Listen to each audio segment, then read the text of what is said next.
Halo sahabat, selamat berjumpa kembali di channel Ruang Belajar. Salam sehat, kreatif, dan inovatif. Tetap semangat belajar di rumah ya. Hari ini kita akan belajar mengenai perkembangbiakan pada tumbuhan. Nah, pertama-tama kita akan bahas dulu apa pengertian dari perkembangbiakan.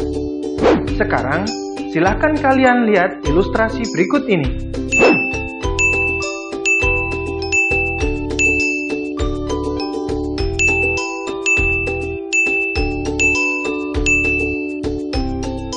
Nah, sekarang coba kalian simpulkan apa maksud ilustrasi tersebut. Yap, betul sekali. Perkembangbiakan adalah salah satu cara yang dilakukan oleh makhluk hidup untuk menghasilkan keturunan atau jenis individu baru. Tujuan makhluk hidup berkembang biak adalah untuk melestarikan jenisnya agar tidak mengalami kepunahan. Perkembangbiakan pada makhluk hidup secara garis besar dibagi menjadi dua jenis.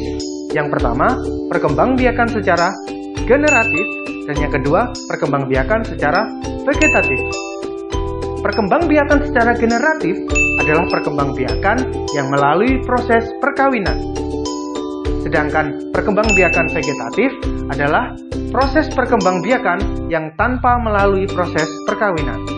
Nah, yang dimaksud dengan proses perkawinan adalah proses menyatu dan meleburnya sel kelamin jantan dan sel kelamin betina. Pada video pembelajaran kali ini, kita akan membahas lebih lanjut tentang proses perkembangbiakan generatif pada tumbuhan. Perkembangbiakan generatif biasanya terjadi pada tumbuhan yang memiliki bunga dan dapat menghasilkan buah. Contohnya seperti apel, mangga, jagung, dan lain sebagainya. Sekarang, coba kalian amati di sekeliling kalian tumbuhan yang memiliki bunga dan menghasilkan buah. Kemudian, catat di buku tugas kalian ya. Pertama-tama, silahkan kalian amati gambar di samping ini. Apakah kalian tahu gambar apakah ini? Ya, betul sekali. Ini adalah gambar bunga.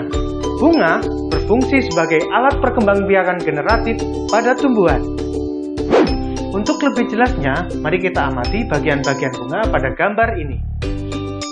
Yang pertama, ada tangkai bunga, lalu dasar bunga, kemudian kelopak bunga, mahkota bunga, tangkai sari, kemudian benang sari, lalu tangkai putik, kemudian kepala putik, dan yang terakhir, bakal biji. Benang sari berfungsi sebagai sel kelamin jantan, sedangkan putik berfungsi sebagai sel kelamin betina. Sesuai dengan sel kelaminnya, bunga dibagi menjadi dua jenis. Yang pertama, bunga sempurna, dan yang kedua, bunga tidak sempurna. Agar kalian lebih memahami, mari kita simak bersama-sama alur perkembangbiakan generatif pada tumbuhan. Perkembangbiakan secara generatif pada tumbuhan terjadi di bunga, diawali dengan proses penyerbukan. Proses penyerbukan adalah jatuhnya serbuk sari di kepala putik. Serbuk sari dapat berpindah ke kepala putik dengan berbagai cara. Yang pertama, zodiogami, yaitu proses berpindahnya serbuk sari dengan bantuan hewan. Yang kedua, hidrogami, yaitu proses berpindahnya serbuk sari ke kepala putik dengan bantuan air. Yang ketiga, anemogami, yaitu proses berpindahnya serbuk sari ke kepala putik dengan bantuan angin. Dan yang keempat, antropogami, yaitu proses berpindahnya serbuk sari ke kepala putik dengan bantuan manusia. Antropogami bisa terjadi jika letak serbuk sari jaraknya tidak memungkinkan untuk berpindah ke kepala putik. Proses penyerbukan tumbuhan yang berdasarkan dari asal serbuk sari dibagi menjadi 4 macam. Yang pertama, penyerbukan sendiri, di mana serbuk sari jatuh ke kepala putik yang berasal dari bunga itu sendiri. Yang kedua, penyerbukan tetangga, yaitu serbuk sari jatuh ke kepala putik bunga lain tetapi masih dalam satu pohon. Yang ketiga, penyerbukan silang, yaitu serbuk sari jatuh ke kepala putik bunga lain yang berbeda pohon tetapi masih dalam satu jenis. Dan yang terakhir, penyerbukan bastar, yaitu serbuk sari jatuh ke kepala putik bunga lain sejenis, tetapi berbeda varietas. Serbuk sari yang jatuh di kepala putik kemudian berkecambah membentuk bulu serbuk sari, yang di dalamnya terdapat 1 inti vegetatif dan 2 inti generatif. Kemudian bulu serbuk sari membentuk saluran menuju ruang bakal biji, dengan inti vegetatif sebagai penunjuk jalan. Setelah sampai di ruang bakal biji, inti vegetatif mati. Kemudian 2 inti generatif melakukan pembuahan. Inti generatif pertama akan membuahi sel telur untuk menghasilkan zigot. Sedangkan inti generatif kedua akan membuahi inti kandung lembaga sekunder untuk menghasilkan endosperma.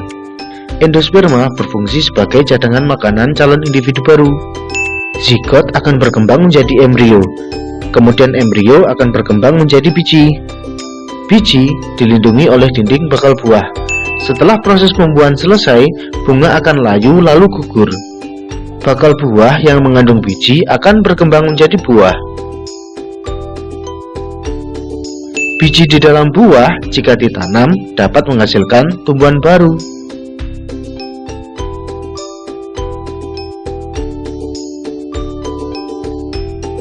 Agar kalian semakin paham, silahkan kalian kerjakan soal berikut ini. Lalu, tulis jawabannya di kolom komentar ya. Oke sahabat, sekian dulu video pembelajaran kali ini. Jika kalian suka, klik like, subscribe, dan share sebanyak-banyaknya. Semoga bermanfaat.